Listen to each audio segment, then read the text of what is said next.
everyone, and welcome again to the Philly Factor. I'm your host, Paul Perrello. We are joined today by Jamar Nicholas, who is an author, and he has a new book out, Leon, Worst Friends Forever. We're going to get to know a little bit about Leon and his friends, and a little bit about Jamar as well. He is quite the writer and has done some great work. And we welcome Jamar to the program. Jamar, thanks for being with us. Paul, thank you so much for having me. I'm excited to talk to you today. So I know you're the author, but the artwork in not only this book but some of your other books is absolutely fabulous. Are you also the illustrator That is for correct. for the books? I do it all. I'm a author in the traditional book space. They call us author illustrators because they're Right. usually two separate things. But I am a long-term cartoonist. I've been in the business for over 30 years, and coming into traditional book space, I'm kind of a unicorn here. But Uh-huh. yes, it's all me. Yeah. So how does one get to this point? Because I'm familiar with Leon because I Mhm. happened to stumble upon it recently, but I know you've done other work. Um, so how does one get into? I mean, maybe it's a little bit of luck, but I think it has a lot to do with talent. And you are very talented, my friend, Well, not thank only you. as an illustrator but also as an author. So how do you arrive at this place? That's a good question. I'll try to unpack it as quickly as I can. So, um, maybe even to say that in this time in our society, this is a thing, right? If you Right. even go back 20, 25 years ago, you couldn't find somebody who was a professional graphic novelist in the world. It didn't exist in the space that it does now. So I think to kind of like go backwards and try to, I don't know, reverse engineer how this works, it's a little complicated. So, as I said earlier, I'm a career cartoonist, and when I was a young person, that was my one goal. I wanted to be a comic strip artist. So from that point forward, I was always making cartoons, making characters out of my friends, trying to make people laugh. That was probably the number one goal. And making books and making strips and making things. And I think that's a part of cartooning that people don't really think about. That you're kind of creating things behind, and there's a trail left behind Mhm. you. So I started self-publishing comic books in 1997, where a lot of my friends and colleagues that I came into the comic book industry with wanted to draw Spider-Man, or I really want to draw Thor. I want to work for DC Comics. Those were cool things to me, but that wasn't my dream. I had my own characters that I had Sure. been developing or making along the way that I wanted to tell the stories and get them out there. Luckily for me, an audience caught on to me. So I have fans from different things that I've done over the years, and some people who are patiently waiting for me to get back to these old things after I'm done with Leon, if that ever happens. So it's just kind of like my progression as a cartoonist and a storyteller has taken me to the point where, in 2017, I self-published a Leon book. It was called Leon, Protector of the Playground, where it was an kind of like an early Kickstarter. I'm sure you're familiar with the Mhm. crowdfunding thing, Kickstarter. And after I fulfilled the orders for all my backers, I looked at this project and I said, well, I have to do something else with it because these things take so much out of you to do. It's weird just to kind of like do a project and be done with it. So I went on the road with it. I do a lot of comic book conventions anyway, uh, library talks, and a little bit of school visits. And I found that people really connected to this character. So much that I started selling out everywhere I went with stock that I was buying my own stock and bringing it and trying to sell through it.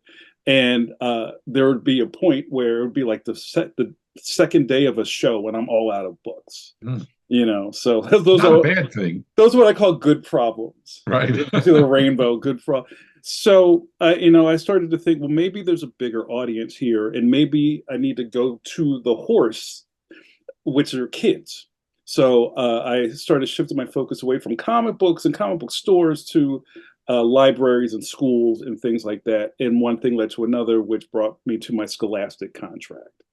So My series Leon Extraordinary is under contract with Scholastic underneath the Graphics imprint, and Graphics is the kind of blockbuster imprint that has Dave Pilkey's Dog Man and Captain Underpants and Bone and Raina Telgemeier's stuff. So all those things you've heard about in the world, most of those graphic novels come from Scholastic, and Mm. that's where that's here we are. Um, I want to mention that you are a graduate of the High School for the Creative and Performing Arts here in Philadelphia. That's correct. So when Yes. you were in high school, was there any type of curriculum or any type of extracurricular activity that sort of molded you or shaped you and pushed you in this direction? Or was it something that you just went out there on a tightrope all by yourself and sort of gave it a shot? And obviously it's worked out for you. Yeah, I'm glad you brought it up. And the tightrope analogy is really good. When I was in high school, I was at Kappa, kind of in this very weird golden year, a golden era of Kappa. So I was in school with all of these famous people who are now like we're all getting older, like Boys to Men and the Roots and all these other like Wow. classical musicians and actors, and we were all just kind of dusty kids back then, but we all had a really strong purpose and a really strong goal and a work ethic at even at that young age to get us to that high school. So the funny part of this answer is that I was not embraced for wanting to be a cartoonist when I was in high school. It was still seen as as an alien thing and almost a waste of time. Wow. This is still in a point where if you brought a comic book to school, somebody would take it from you and throw it in the garbage. So Mm, I wasn't celebrated. I was almost like the black sheep. I don't want to paint a picture of my time there. I had a great time, but right. I had to sneak in my cartooning. And I actually had one of my teachers who would, under the guise of darkness, would like show me some tips when no one was looking. Like, oh, you should Right. draw through a shape and use this, and then he would put it away when somebody came by the room. So, what I really got from being a Kappa was just like a drive in the notion that this was real, and the people that were there probably had like a crazy work ethic that a lot of people wouldn't consider to be normal. If you think about like a musician who, is playing the trumpet for hours on end every day, every day, every day, you're like, oh, there's Jimmy, he's playing the trumpet, but that adds up Sure. over time. So that's kind of the environment I was like birthed in back then. So that's what I took away from it was really a drive and a work ethic and a goal to protect my dream. Yeah. Let's flash forward here, and now we have Leon, and the new book is Worst Friends Forever. Leon is a recurring character, right? In your there it goes, there he is, right there. Good job. I'm glad Right. you had that handy. Thank you. Um, who is Leon? Is there a bit of Jamar in Leon, or some of Jamar's friends in Leon's world? Tell us a little bit about Leon. All right. So the elevator pitch for the series is Leon is a story of a kid who uses, ready for this, Paul, common sense as a superpower. Imagine that in this day Right. and age, common sense, right? Right. Wow. So to drill down into that a little bit more, Leon lives in a world where superheroes and villains are real. And there's so many people with superpowers, it kind of has become like the norm for people, Hmm. but Leon doesn't really have superpowers, and the worst thing you can be, it's almost like a slur in this world, is to be ordinary. Hmm. So Leon cosplays, he dresses up as a superhero and goes to school every day trying to be a hero. He runs afoul of bullies, and also, what's really interesting about this character is that he's not the coolest cool kid. He's kind of a weirdo, and there are people who think he's wasting his time trying to be something he isn't. Sure. So this whole story is about not really superheroes. That's the backdrop, but that's not the story. It's about believing in yourself and trying to make a difference using the tools that you have. Mhm. And that is such an important lesson for kids to take away, not only kids, but people in general to take away Right. in this day and age, because Yes. given the times that we're living in, common sense is really so important. And Right. sometimes kids get so caught up in all the other stuff that they, sometimes fail to realize that if I really sit down and think this through, I Hmm. can come to, I don't need, a superhero to come in and help me figure this out. I could figure it out if I Yes. just apply common sense to the situation. That's such an important lesson. And what is remarkable, Jamar, is that people will take this story at its face value and not necessarily get the get the message that's behind these characters and what's going on. It's great to thumb through a comic book or a book or a Hmm. graphic novel, but it's another to get the underlying message. And you present it in a way that it's not really being. I'm not. Right. I don't mean to disparage other authors or other Hmm. creators or whatever. Sometimes it's literally rammed down kids' throats Right. because that's what I guess is expected, but Hmm. it's done in such a way, Jamar, that kids are learning a lesson while they're paging through your book, and they may not even realize that they're learning a lesson at that point. Well, thank you so much. I'm glad you picked up on that. And I think to be in this space with such storied authors at Scholastic, I feel like it's really I'm in a group of expert storytellers. And if we Mm-hmm. think about it, we kind of strip away all the cartooning and the comics and the colors, or we're storytellers. So being trusted with having that red banner on the cover of my books means that you're going to get a good story, and you'll probably be enriched, I hope, by Mm-hmm. what's inside it. It's not I just said this last night. I'm trying to make nutritious food and not junk food. Yeah. You know what I mean? But also, to your point, I think a lot of people think of kids' books as brush your teeth, one, two, three, go to bed on time, put on your socks. And that's not really what we're doing. There's a lot of nuance and heart to the work we're doing. And if the kids pick up the messages that are definitely there, that's great. They caught it. Or maybe they'll get it later. Yeah. I don't think we give our kids enough credit these days. It's very true. I mean, they get it. Yeah. They know what's going on. There's no doubt about it. Hmm. But there are other forces that are out there saying, no, we have to hammer this home in order for them to get it. But our kids today, I look, I can only speak, and I see it in my kids, and I know where they are today and where I was. They're Yeah. light years ahead of me, you Yeah. know.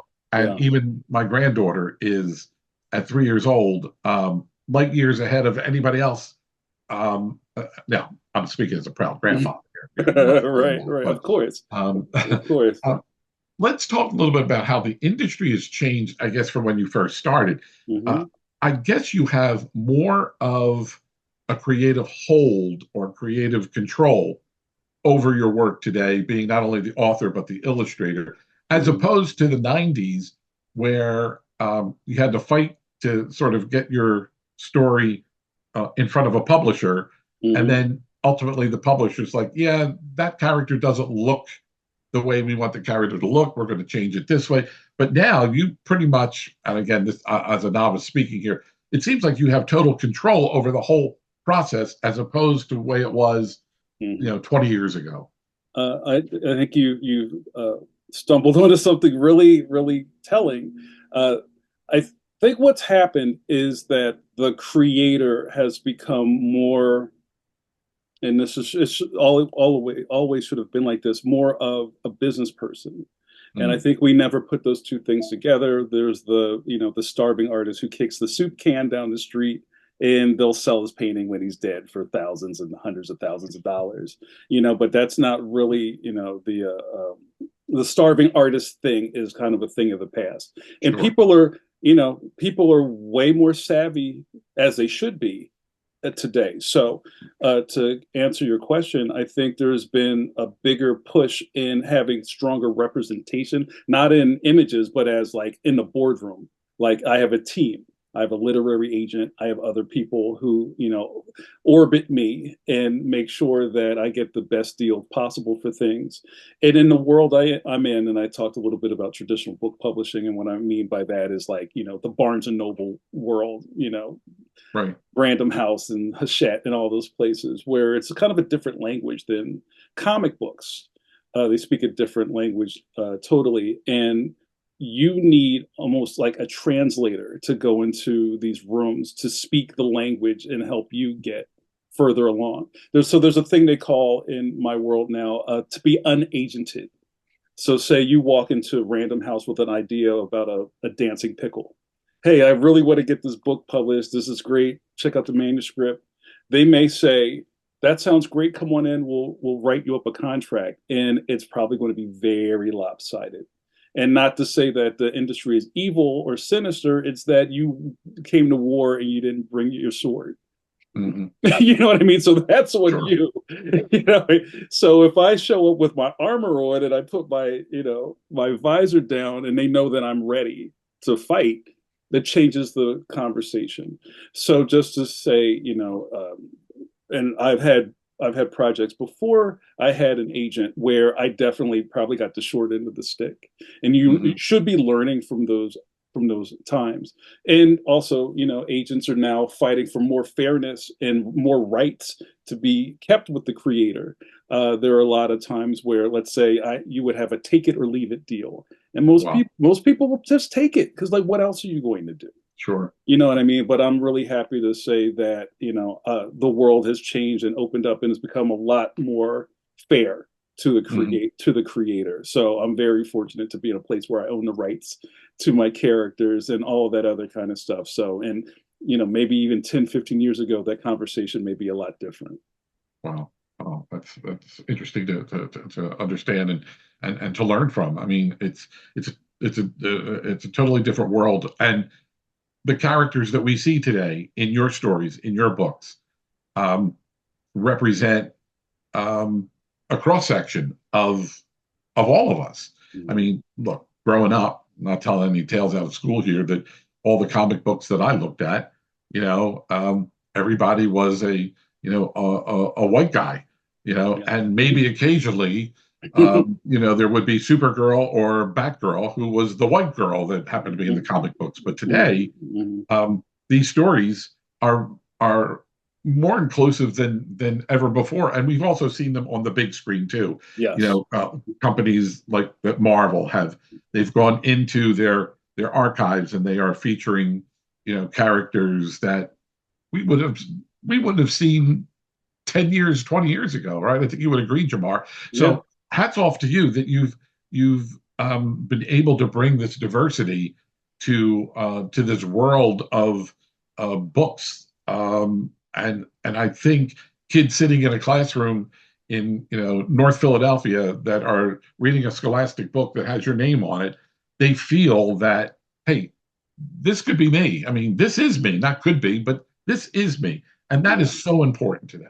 Thank you, Paul. What a great message. Thank you for saying that. I appreciate Yeah. it. So this book, Leon's Worst Friends Forever, where does this book fall in the series?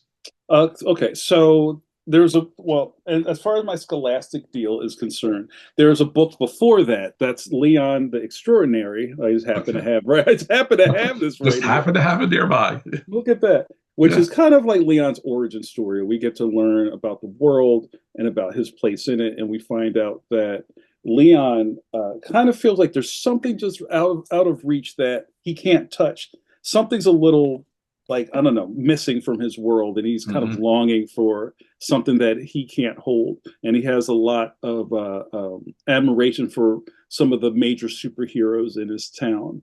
And he wants to be a hero, but he doesn't want superpowers. That's one of the things that I have really kind of ingrained in the books. Is like I said, it's not really about superheroes, Sure. but it's more about kind of just wanting something else. So we find out by the end of the book. You ready for it? He saves the day. It's a little spoiler alert. Don't tell anybody. And there's a really big core of relationships and friendships and things like that that I'm dealing with in the work. So in the second book, in Worst Friends Forever, this other character on the cover, this is Carlos, his best friend, who wants to be a professional comic book artist. There's a Oh, wow. corollary. There's a corollary from my childhood. That's what I Yeah. wanted. And we find out that this power has gone to Leon's head and he's turned into a jerk. Mm. So this whole volume talks about the fragileness of friendship when you're a kid, and we learn a lot about relationships when we're in elementary school and middle school. Things are really smooth until they aren't. Right? You may have a best friend because you wait at the bus stop together every morning, and now you're best friends. Or this kid down the block has Nintendo, so we're best friends. But when that gets tested, when all of a sudden somebody's mad at you or you said something that they didn't agree with, how you deal with that and how that kind of unravels kind of shows what kind of character you have. Hmm. So that's really what Worst Friends Forever is about. Is just navigating that on the top of just being a kid and also being in a world where people could fly by your window. Mm. So how many books then are in the Leon series? So currently there are three in my contract. I have a 3-book deal, and I'm working on a third one as we speak. And we hope we'll get to that point when we do that. We'll continue on with more books. Yeah. When you sit down, Jamar, and you start to figure out um, where Leon is and where he's going and how he's going to react with his friends, Mhm. I mean, there've got to be times where you just sit there and scratch your head and say, "Hmm, uh, is this the right thing for Leon right now, or am I am I deviating too far away from what the character's core is?" I mean, I think everybody goes through that because Mhm.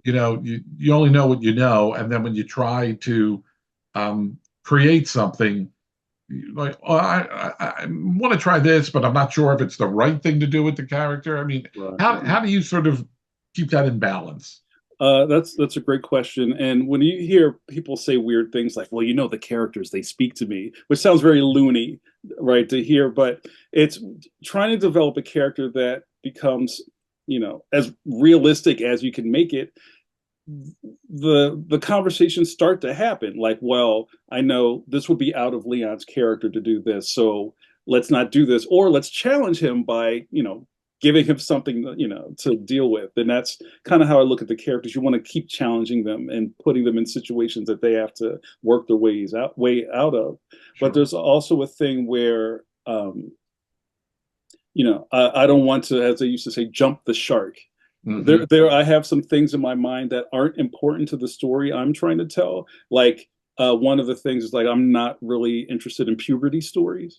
Hmm. Leon is 10 in the books. Let him be 10. Yeah. Let's not worry about all that other stuff. There's a million other books you can read if you want to read if Hmm. you want to read about getting small mustaches on your lip and things like that. That's not the story that I'm interested in telling. Sure. And also kind of growing him up. He could stay 10 forever, as far as I'm concerned. And there's so much to unpack just by being 10, or Sure. becoming a tween is such a minefield. Like, I could just talk about that for like 8 more books. Yeah. So I have some kind of like some toll booths in front of me that I don't really want to pay to raise the arm, because I'm happy where he is right now. But I thought about all of those things, and Yeah. it's not a blank slate when I go to start writing the next adventure for him. We just have a few minutes left, and I could go on for another half hour talk, but we'll have to have you come back on Oh, would when your love next to. book comes Sure. out. But do you wish? I mean, now that here you are, accomplished author, illustrator. Let's go back to that kid sitting in a classroom at Kappa, or maybe even before that. Hmm. That little kid growing up in Philadelphia. Do you wish that there was a story or a character like Leon that you could have related to then? I mean, they didn't exist then, but growing up, do you wish that there would have been a character like that? I definitely do. And getting to the place with Leon where I created this character, I never thought, hey, I want to make a little black kid.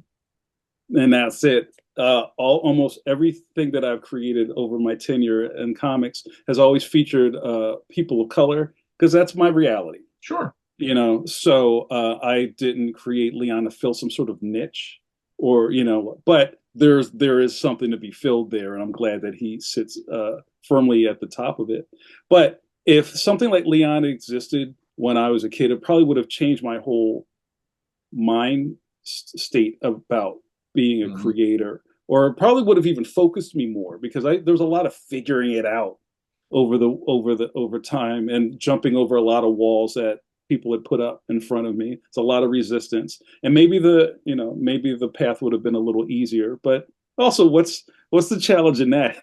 Mm. Yeah, for sure. Right, Yeah. for sure. One final question then for you. What is it you hope that kids, when they discover Leon and they read his story and they discover his superpower and they discover how Leon handles ordinary situations, what is it you hope that they come away with? So a few of my really big goals for young readers for the books is to kind of believe in yourself. And I know that's really hard when people remember when people say things like, "Oh, people will love you. Just be yourself." But that doesn't mean anything to us because you Yeah, don't know who you are yet. yeah. But just believe in the power of um, being as close to you as you feel comfortable being you. uh, that's a really important thing to me. Also, the power of friendship, or the power of like, what does it mean to be a good friend? Mm, And what is it to surround yourself with good friends? There's even a thing now, Paul, they call them frenemies. I don't know if you've heard of that term. yeah, We used to yeah. call them fake friends back in the day. To even be cognizant of that. Like, there are some people who don't have your best interests at heart, who want to be in your circle, and just be a little more savvy about that. And also just be a kid. There's nothing wrong with being a kid. Don't grow up so fast. Yeah.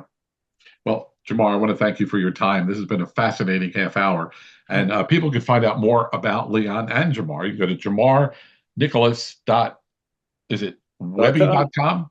Just .com. It all goes to the same It all places. goes to the same place. Okay. And Yeah. we'll have that up on our screen too. You can Awesome. find more information. And Jamar, we'll have to have you back on again next season and talk about your next book. It's been a pleasure to meet you. Continued success, best of luck, and happy holidays to you. Thank you, Paul. Thank you so much. And happy holidays to you and your viewers. I'm so excited I could talk to you today. Thank you. Great. Thank you very much. Until the next time, ladies and gentlemen, my name is Paul Perrello. Thanks so much for being with us here on the Philly Factor.